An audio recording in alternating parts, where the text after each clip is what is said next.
జిల్లా పోలీస్ శాఖ మున్సిపల్ అధికారుల ఆధ్వర్యంలో మంగళవారం ప్రత్యేక డ్రైవ్ నిర్వహించినట్లుగా డీఎస్పీఎల్ జీవన్ రెడ్డి తెలిపారు. ఆదిలాబాద్ పట్టణంలో రోడ్లపై నిర్లక్ష్యంగా పశువులను వదిలిపెట్టే యాజమానులపై చర్యలు చేపట్టినట్లుగా తెలిపారు.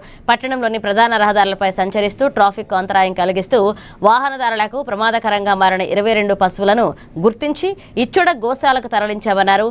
గోశాలలో పశువులు ఉన్నన్ని రోజులుగాను విధించే నిర్వహణ రుసుములను సంబంధిత యాజమానులే చెల్లించాల్సి ఉంటుందని ఆయన స్పష్టం చేశారు. నిర్లక్ష్యంగా తమ పశువులను రోడ్లపై వదిలిపెట్టి ప్రజల ప్రాణాలకు ప్రమాదం కలిగిస్తూ ట్రాఫిక్ కు అంతరాయం కలిగించిన 3 యాజమానులతో పాటుగా మరికొందరిపై 1 టౌన్ పోలీస్ స్టేషన్లో కేసులు నమోదు చేసినట్లుగా తెలిపారు. ఇప్పటికైనా పశువుల యాజమానులు తమ పశువులను రోడ్లపై వదిలేయకుండా తగిన జాగ్రత్తలు తీసుకోవాలని, నిబంధనలు ఉల్లంఘించే వారిపై కేసులు నమోదు చేయడంతో పాటుగా చట్టపరమైన చర్యలు తీసుకుంటామని హెచ్చరించారు.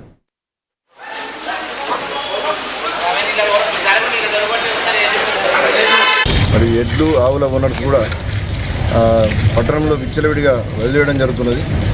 ఈ పశువులు, ఎడ్లు, ఆవులు రోడ్ల మీద విచ్చలవిడిగా తిరగడంతో మాకు ట్రాఫిక్ సమస్యలు వస్తున్నాయి. అవి రోడ్ల మీదనే పడుకుంటున్నాయి, తిరుగుతున్నాయి. వచ్చిపోయే వాహనదారులకు చాలా ఇబ్బందికరంగా ఉంటుంది. నడుచుకుంటూ వెళ్ళేవారు కూడా వీటి మూలంగా చాలా ఇబ్బందులు ఎదుర్కొంటున్నారు. ఈ ఎడ్లు, ఆవులు నడుచుకుంటూ వెళ్ళేవారిని చూడడంతో కొందరు గాయాలకు కూడా గురవుతున్నారు. బైక్లపై వచ్చేవారు, ఇతర వాహనాలపై వచ్చేవారు కూడా ఈ అన్ఎక్స్పెక్టెడ్గా ఈ పశువులు, ఎడ్లు, ఆవులు ఇవన్నీ రోడ్లపై అటు ఇటు ఉరకడంతో, నడవడంతో కూడా ప్రమాదాలకు గురవుతున్నారు, గాయాలు పాలవుతున్నారు. మొన్న రైతు బజార్లో ఈ ఒక ఆవు వెళ్ళి కూరగాయలు అమ్మే అతని యొక్క కూరగాయలు తినడంతో ఆవేశంలో అతను కొట్టడం మూలంగా అప్పుడు అతనిపై కేసు నమోదు చేయడం జరిగింది. అయితే దీంతో లా అండ్ ఆర్డర్ ప్రాబ్లమ్స్ కూడా క్రియేట్ అవుతున్నాయి. అంటే ఈ ఎడ్లు, ఆవులు, మేకలు ఇవన్నీ పట్టణంలో విచ్చలవిడిగా ఓనర్స్ వదిలివేయడం మూలంగా మాకు ట్రాఫిక్ సమస్యలు, లా అండ్ ఆర్డర్స్ ప్రాబ్లమ్స్ కూడా రావడం జరుగుతుంది. వీటన్నిటిని నివారించడానికి మా గౌరవ ఎస్పీ శ్రీ అఖిల్ మహాజన్ ఐపీఎస్ గారి ఆదేశం మేరకు ఈరోజు ఉదయం నుంచి మున్సిపల్ కమిషనర్ గారు, మున్సిపల్ సిబ్బందితో పెద్ద ఎత్తున ఆదిలాబాద్ పట్టణంలో విచ్చలవిడిగా తిరిగే ఈ ఎడ్లను, ఆవులను ఇక్కడికి తీసుకొచ్చి వీటిని వెహికల్లలో ఇచ్చోడ గోశాలకు తరలించడం జరుగుతుంది.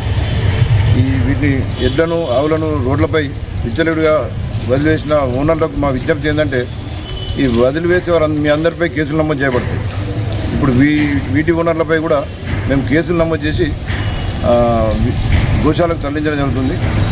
ఇక మీదట కూడా ఎవరైనా మీరు ఇట్లా రోడ్లపై వదిలేస్తే వారందరిపై కూడా కేసులు నమోదు చేయడంతో పాటు గోశాలకు తరలించడం జరుగుతుంది. ఆ గోశాలలో ఎన్ని రోజులైతే ఉంటుందో వాటికి అయ్యే ఎక్స్పెండిచర్ కూడా ఓనర్స్ పెట్టుకోవాల్సి వస్తుంది.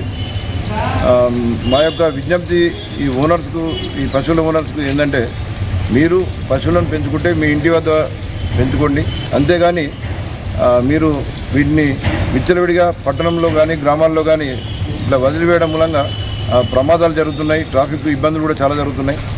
ఈ ఎడ్లు, ఆవులు ఎవరైనా పొడవడంతో ఎవరైనా గాయపడ్డా, ఇంకేమన్నా సీరియస్గా ఏమైనా జరిగినా కానీ దానికి బాధ్యత కూడా ఈ ఓనర్లే వహించాలని చెప్పి మేము వారిని హెచ్చరిస్తున్నాం. మరి ఎడ్లు, ఆవుల ఓనర్స్ కూడా